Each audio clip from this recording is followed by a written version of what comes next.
Hello guys! Hello mga kalakotsero, puntahan naman natin ang bagong Eco Farm and Resort sa Maynai, Cavite. Ayan, ito guys ay napakaganda po at talaga pong sulit po ang babayaran niyo po. Ayan, ulitan muna po tayo habang nag-road trip para enjoy po tayo at hindi boring. At ayan na nga guys, kami ni bossing ko. Sobrang katuwaan po sa pag-road trip.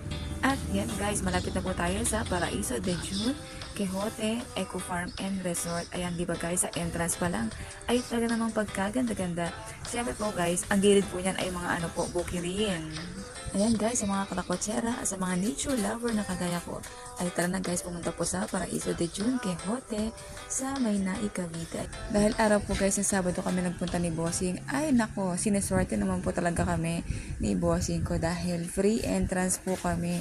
Wala po kami binayarang entrance fee. Ang babayaran lang po namin yung mga rides po na aming sasakyan. Pag wala po silang promo guys, ang entrance fee po ay 100 pesos po per head. O yan guys ha, affordable po ang entrance fee ng kanilang Eco Farm and Resort. At pag ikaw naman guys ay nagutom sa kakalakad at kakarides sa loob po ng Eco Farm na ito, ito guys, ang lugar po kung saan po tayo pwedeng kumain. Ayan, pwede po tayo makapili po ng iba't ibang pagkain dyan. Talaga naman pong sarap-sarap na mga pagkain po dyan. At syempre guys, medyo affordable din naman sa mga ano. Ayan, nakita ko po meron po silang lugaw, di ba? Special goto.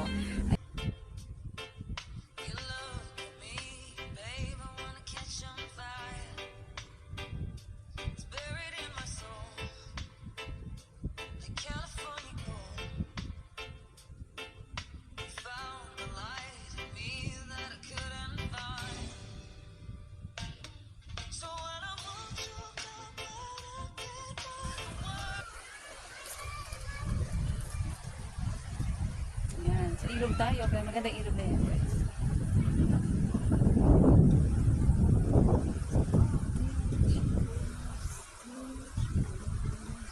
Kita niyo ba yung guys? Yun, parang turtle.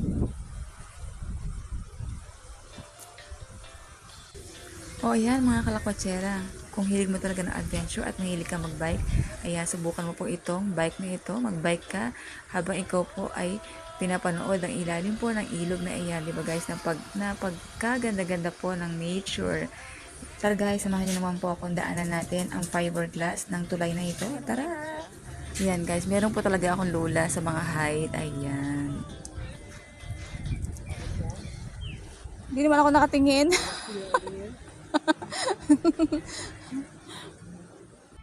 At ito naman guys ang swimming pool area sa mga gusto pong mag-swimming.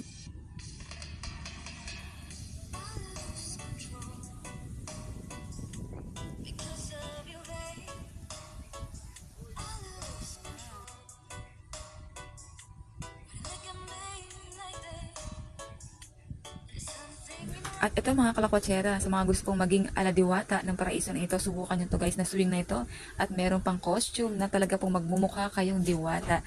Ayan, nakaharap po kayo dyan guys sa ilog habang kayo po ay nagsuswing, di ba? At huwag po kayo mag-alala, sinurado po nila safe kayo dyan.